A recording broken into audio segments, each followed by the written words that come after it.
Okay, so here's what we have done so far.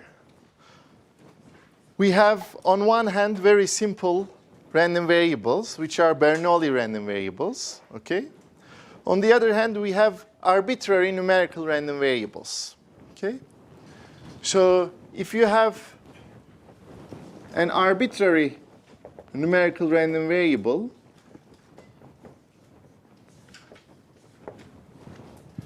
here's how you can reduce it all the way down to indicators, Bernoullis. So first of all, this is positive or negative. It can take both type of values. So let's decompose it as positive and negative parts. Okay? Now observe x plus, x minus are positive measurable. Okay? Now, they're positive measurable, therefore use theorem to find sequences. Let me write it as x1 plus, x2 plus, x3 plus, or I'm going to write it in a different way. y1, y2, etc., converging up to x plus and z1, z2, etc., converging to x minus. They're positive and they're simple functions, where yn, zn for all n are positive simple. They are monotonically increasing with a limit x plus or x minus. So those yn, zn's are discrete random variables with finitely many values, right? Simple function means just a discrete random variable with finitely many values. And finally, each yi, or also for zi or zn, each yn is of the form I equals 1 to m, ai, indicator ai, for some a1 to am, but now they are positive, and a1 to am, and they are measurable sets. So building blocks, they are linear combinations, you get simple functions. You take increasing limits of them, you get positive measurable functions. Positive part minus negative part gives you the full function. This is the simplest you have. This is the most general you have. Okay? And that will be a program for us. Okay? Whenever we need to prove a theorem that is valid for every measurable numerical function, we're going to start with indicators, then simple functions, then we're going to take their limits and get the result for, hopefully, positive measurable functions. And then x plus minus x minus will give us the result for a general x. That is going to be the program. And since we're at it, I'd like to add a final definition about random variables. So a function z from omega to the complex plane is called measurable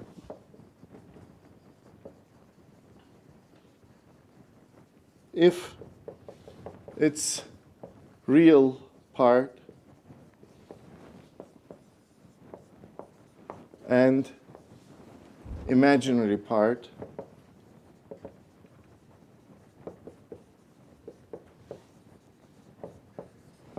are measurable real valued functions.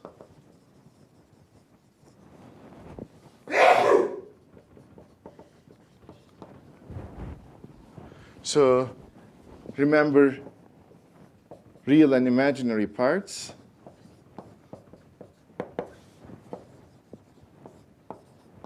Right? This is a real number, or now a real valued random variable, and this is another real valued random variable.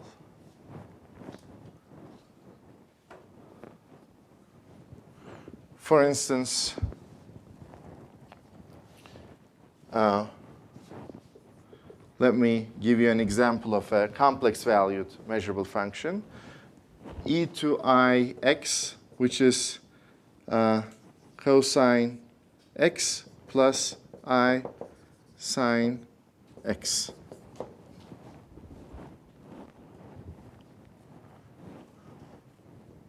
So when we say e to ix is measurable, we really mean that cosine x is measurable and sine x is measurable. Okay? Well, you want to see the complex plane as like R2, right? Okay. Well, you can do it, but we're not there yet. But we will mostly discuss it for R2, not for the complex plane. Okay. So you can come up with that sigma algebra on C, on the complex plane, for sure. Because the complex plane is a topological space. There are open and closed sets there. So, well, anyway, this is not in our scope. Okay, but it is possible to have a sigma algebra there and then define measurability just using our definition of measurability. Okay. So now we're done with the constructions of random variables, all numerical random variables at least. So the next question is, can we talk about a sigma algebra generated by not a collection of random variables, but just a function, okay? Can we talk about measurability with respect to a function? We talked about the measurability of a function. Now, can we talk about measurability with respect to a given function, okay? Before discussing this, we're going to prove a theorem which is going to be the analog of the monotone class theorem that we proved for sets, okay?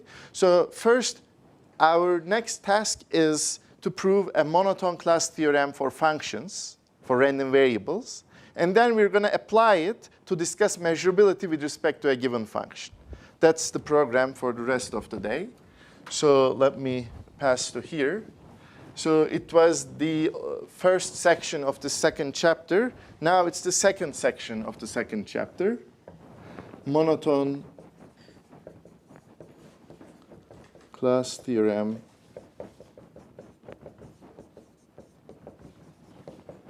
for functions.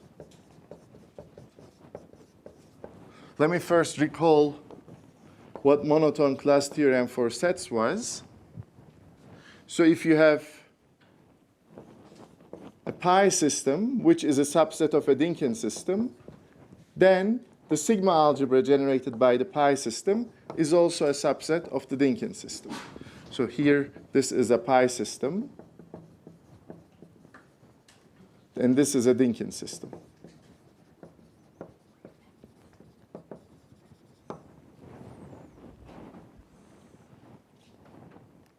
And this was useful when you'd like to prove that a result holds for every event in the sigma algebra.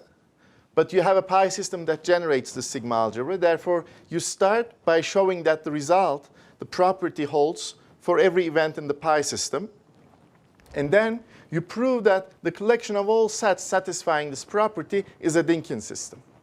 And therefore, you use this theorem to conclude that, indeed, this property holds for every event in the sigma algebra generated by the pi system, which is the sigma algebra you're interested in. Okay?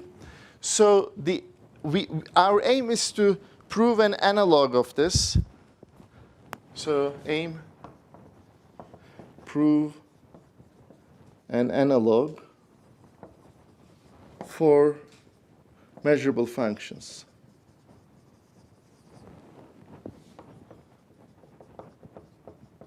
Of course, this was all about sets. Therefore, we need structures about functions. Okay? So first of all, let's define an analog of a Dynkin system for functions. Let me recall what a Dynkin system is. I'm going to recall you the definition that was given as an alternative definition in the homework, okay? So omega was a set, and D is a Dynkin system as a collection of subsets of omega. If you have omega in the Dynkin system, if you have AB in the Dynkin system and A is a subset of B, then you have B minus A in the Dynkin system. And if you have sets that are increasing like this, all in D, then their union is in D. That was the definition of Dynkin system. So now we're going to define a functional Dynkin system. So let omega, let omega F be a, or let omega be a non-empty set, okay? So a collection of functions of numerical functions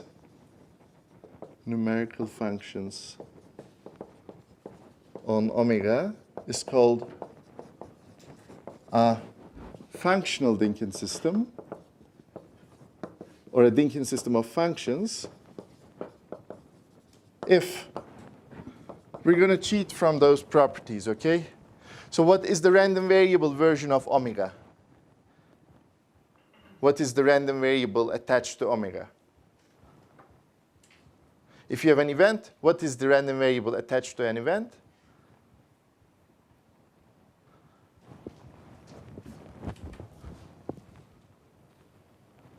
What is the indicator of omega? 1. Indicator of the full set, it's always 1. You're always in omega, it's always 1.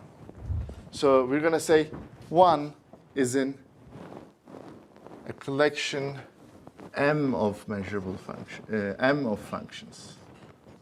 Sorry, M, okay. So 1 is in M, okay? 2. If you have x and y that are in M, and they're bounded functions,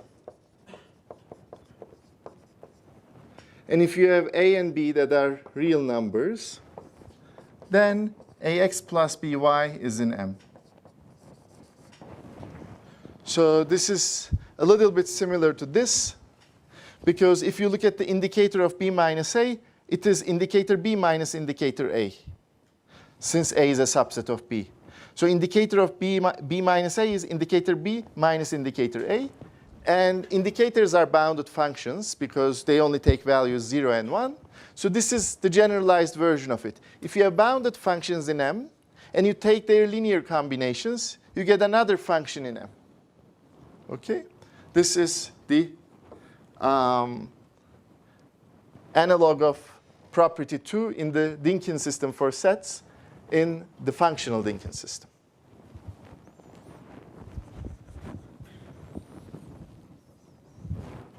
And here boundedness is just there for avoiding infinity minus infinity.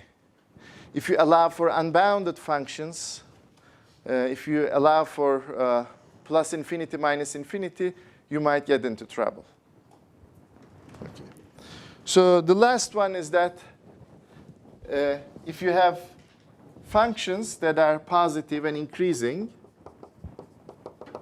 in M, then their limit exists. We know it exists because it's a monotone sequence, and this is in M. So this is called a functional Dynkin system.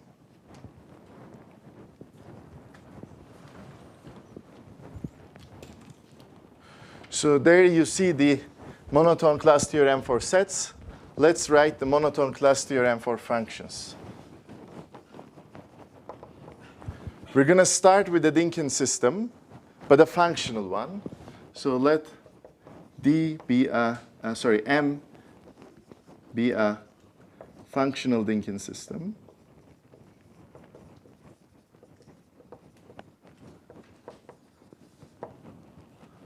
Okay.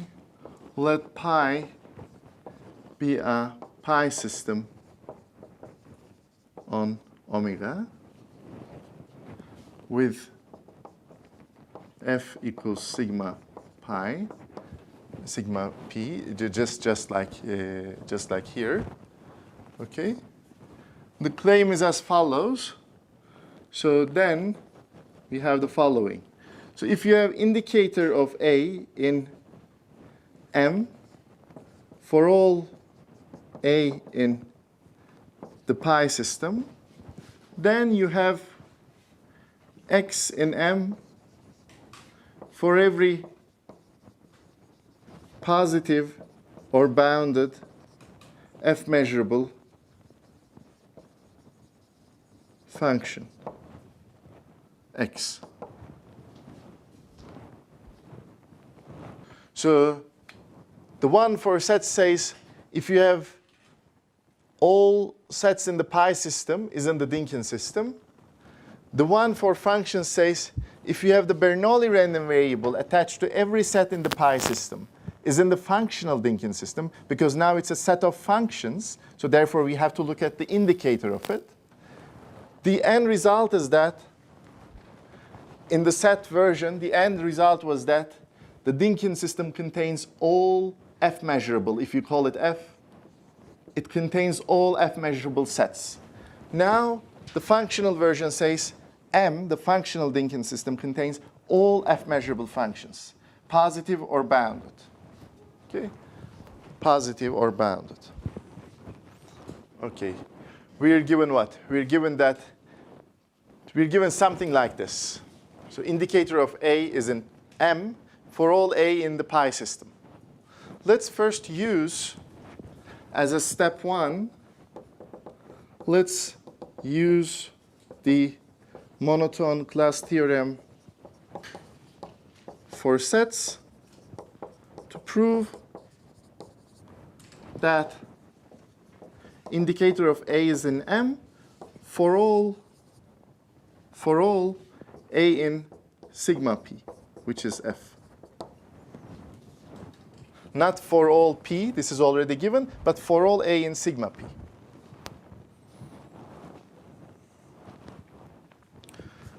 Okay? And the recipe is now clear from this theorem. We have to define a Dynkin system for sets. So to that end, let's define D, which is the collection of sets for which their indicator is in M.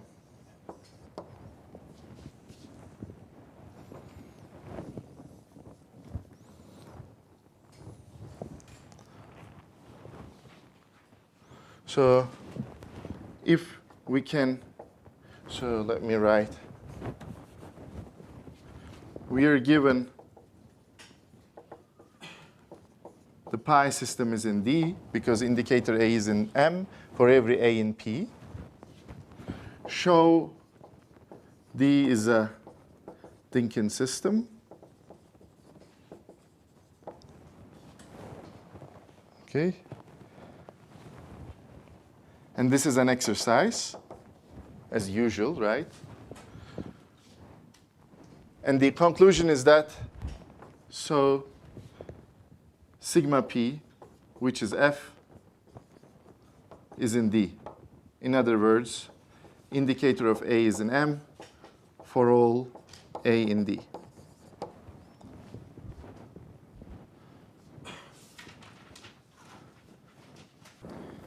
So this is only a starting point, because we'd like to prove that every positive or bounded F measurable function is in M. So far, we only checked that only Bernoulli type random variables are in M. So how can we pass from Bernoulli's to general measurable functions? Well, here's our program. If you have Bernoulli's, take their linear combinations to get something for simple functions. And if you have simple positive functions, take limits to approximate arbitrary positive measurable functions. So let's show it for, so far we showed this holds for indicators. Now let's pass to simple functions. Let's show x is in M for every simple function x. So let's say x is A1 indicator A1 up to AM indicator AM for some A1 up to AM in real line, A1 up to AM in F, and M finite. So now how are we going to argue that this is in M? Well, this is in M by step 1. This is in M by step 1. Okay. Now what do? We have functions that are bounded. Indicator functions are bounded functions. Now all we do is to take their linear combinations. And a functional Dynkin system preserves linear combinations of bounded functions. Therefore, this must also be in M. So x is in M by 2 in the definition of M. This one. Linear combination of bounded functions. So this is step 2. Step 3 is to pass to positive functions. And step 4 is going to be bounded functions. So let's show x is in M for every x positive measurable.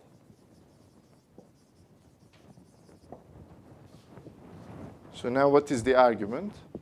If you have a positive measurable function, what can you do What can you do for it? As the limit of simple functions, simple positive functions. So by a theorem today, in the first hour, let x1, x2, etc. be simple positive functions such that their limit is x. Okay? So now we use property 3 because in step 2, let me use my previous step color, green. So this is in M, this is in M, etc. And this is by step 2. Let me use my new argument or reference to this definition color, which is purple. So x is in M by 3 in the definition of M.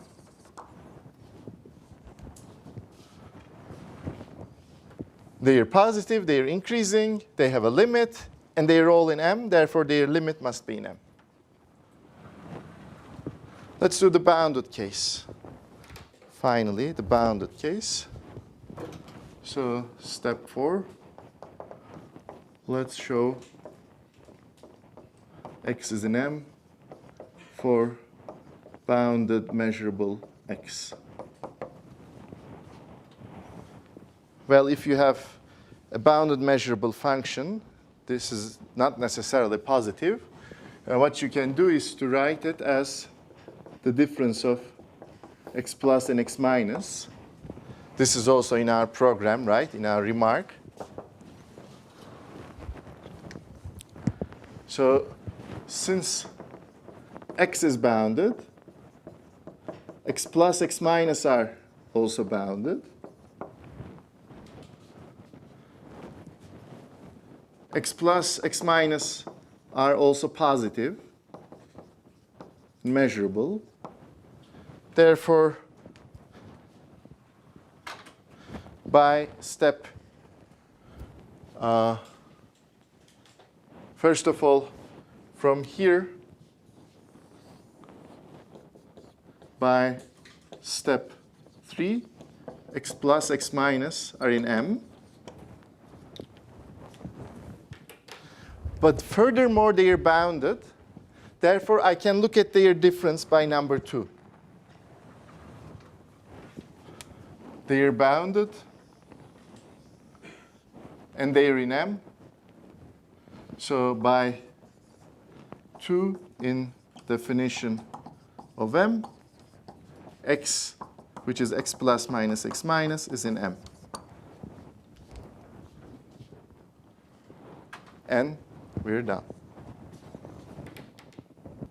So x plus and x minus are by definition positive because, for instance, the negative part of minus 5 is 5. Okay? So they are always defined as positive things.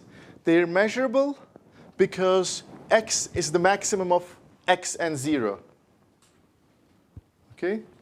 X and 0, or you can see it as supremum of x, 0, 0, 0, 0, 0. Therefore, supremum preserves measurability. So that's why x plus is measurable. And similarly, x minus is measurable. Okay? So we said in the first hour as a corollary that x is measurable if and only if x plus, x minus are measurable. Okay? And the good thing about x plus, x minus is that they're always positive. Okay? And if x is furthermore bounded, the x plus and x minus are also bounded. Okay? So now let's talk about our application. Okay?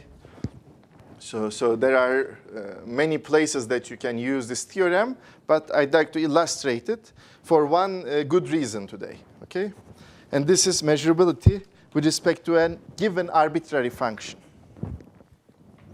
So let me write here. So application. Measurability with respect to a given function. Let me first remind you our general definition of measurability, okay? So let's say you have omega f and e script e that are measurable spaces. So we say x from omega to e, okay, is measurable if and only if the events about x are f measurable. This was the definition of a measurable function for an arbitrary state space. So let me write it in a different way. So what does that say? This event is an element of f for every d. Let me write it as a collection of events like this. Now I should write subset of f. Right?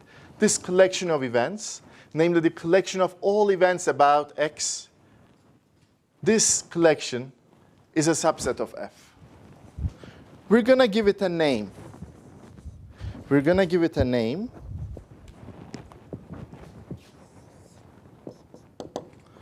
Definition, okay? Sigma x. Indeed, you can check that this is a sigma algebra. So this collection, sigma x, which is the collection of all events about x, is a sigma algebra on omega. So we have x omega e is measurable if and only if sigma x is a subsigma algebra of f. In other words, sigma x is the smallest sigma algebra on omega with respect to which x is measurable.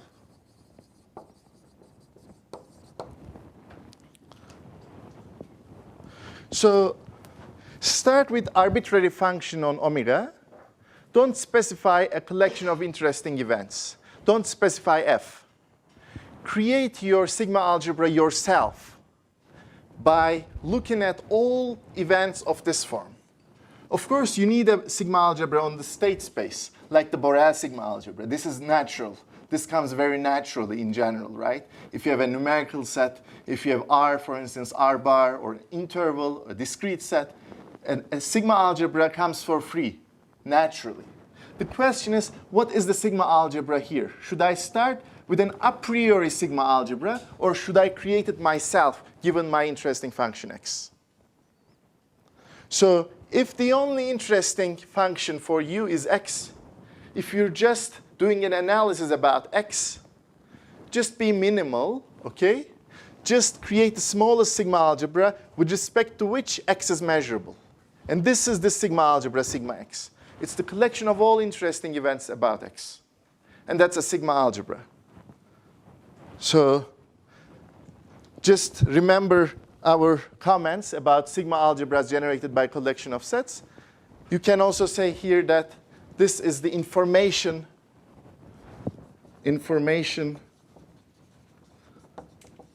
generated by x.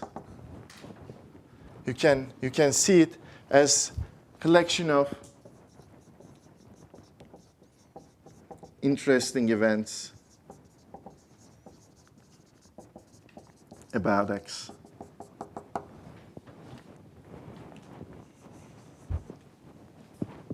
Collection of interesting questions about x. Yes, no questions about x. Right? Same interpretation applies. Here's what we have. We have omega. We have E, which is a state space, an image space, which comes with a natural sigma algebra, like the Borel. Okay? And you have a function here, from omega to E. We're just interested in this function. Therefore, we work with the sigma algebra generated by this, so that this space becomes a measurable space. Okay? So now forget f. There is no f. We have sigma x. We start with x. We created the sigma algebra that we're interested in. Okay? So the next thing we're going to do is let z be from omega to r bar be a measurable function. Of course, with respect to now sigma x and the Borel sigma algebra on r bar. So let me draw the extended real line, or just the real line. You have a function z from omega to r bar. It's a sigma x measurable function. What does that mean? What does that mean? So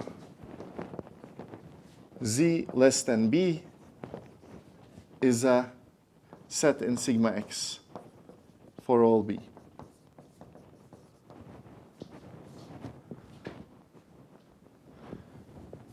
Z is in b is in sigma x for all Borel set b. In other words, every interesting event about z must also be interesting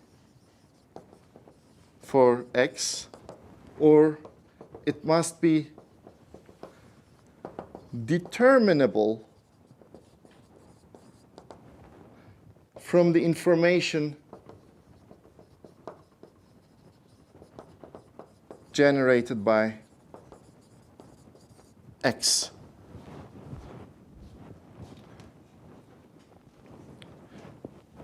At the end of the day, the events here are all about x. Therefore, if you define a function on the space mapping into the reals, this is nothing but a transformation of x. Okay? So everything that is about z is also an event about x. So z is sigma x measurable. Here's the surprising theorem, or natural theorem, maybe not surprising. So since z is sigma x measurable, it must be a function of x. So there exists a function f for which z equals f applied to x. That's the theorem. Let's state it.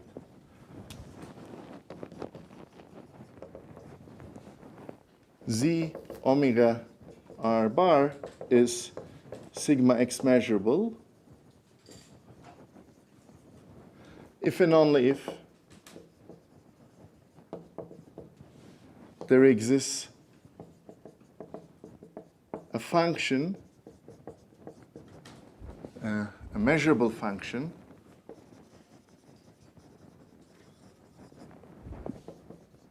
f from e to r bar, such that z equals f of x.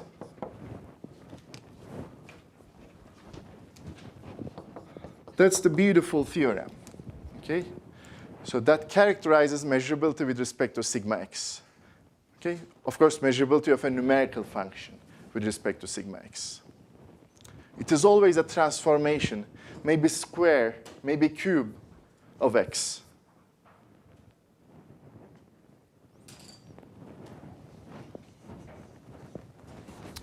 Let's start with the easy part. Okay? There is if and only if, so one part is hopefully easy. So if z is f of x for some measurable f, then can we say that z is measurable? If z is f of x, can we say that z is measurable?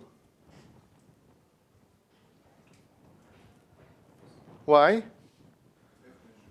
Because it is a composition, right?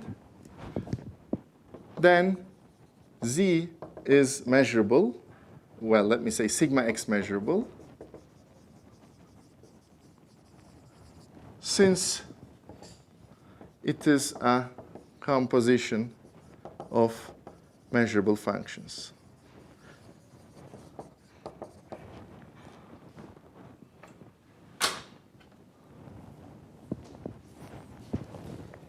Now comes the more involved part.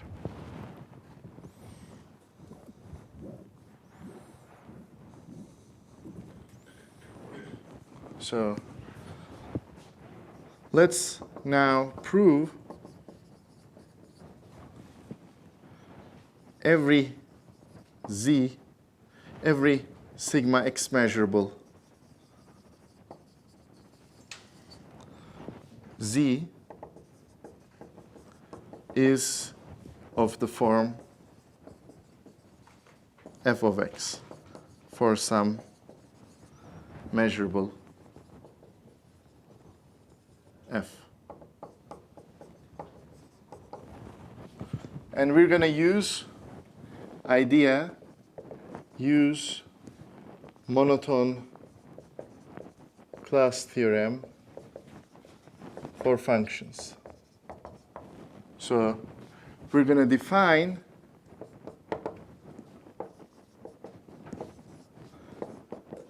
functions of the form f of x for which f is some measurable function from e to r.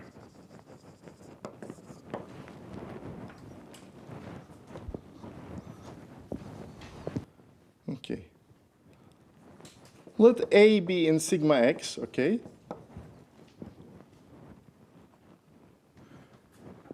So this means A is x in D for some D, right? By definition, sigma x consists of events of this form.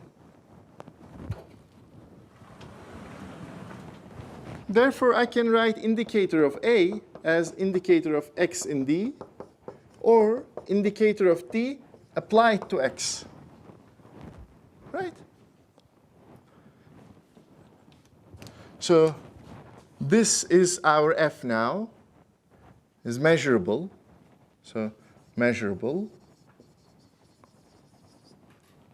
And it is from E to R bar.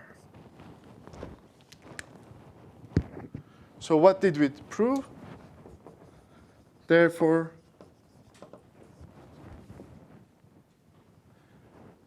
indicator A is in M for every A in sigma x. Okay? So we're trying to satisfy the assumption here. Okay? We don't have a pi system. We just check it directly for sigma p. Okay? We just check it for all events in the sigma algebra. We check that the indicator of event is in M. Okay? The rest is the recipe coming from the theorem. Then prove M is a functional Dynkin system.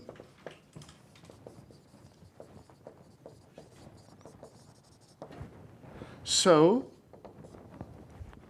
by monotone class theorem for functions, every positive or bounded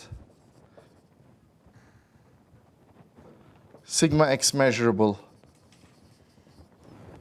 z from omega to r bar is of the form f of x. Or let me say it this way.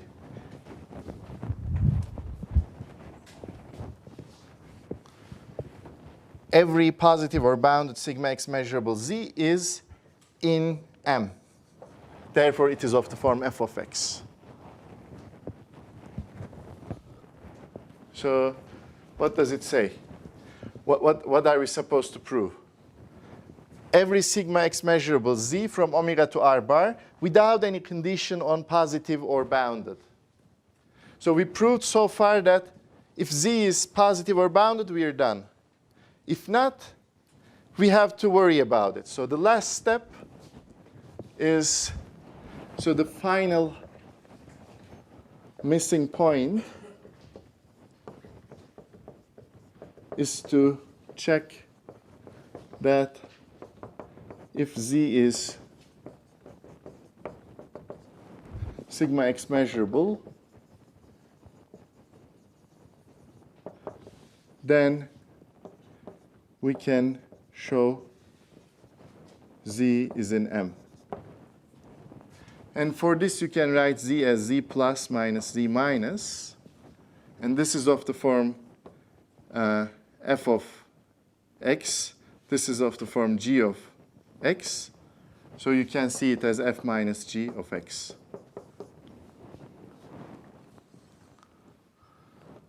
Okay, so by the previous step. So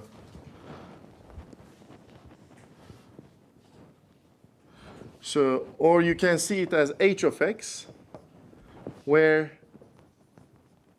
h of x is fx minus gx if f of x is 0 or g of x is 0. Because at the end of the day, it's going to be like that. Either z plus is 0 or z minus is 0. So you're going to have this. But just to avoid the infinity minus infinity situation, just define it as 0 otherwise. So this is a technicality to avoid infinity minus infinity when h is defined for values that are not realized by x. So that is just to make sure we have a well-defined function h on the entire real line or extended real line. So that's merely a technicality. Therefore, all we have to say to finish the proof is that check h from e to r bar, e to r bar is measurable. Then we showed z is h of x, so it is in M. So this is the end of proof. Okay, that's the end of proof.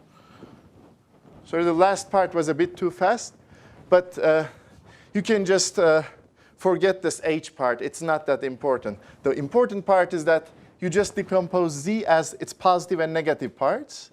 And for positive part, you have a function f. For the negative part, you have a function g.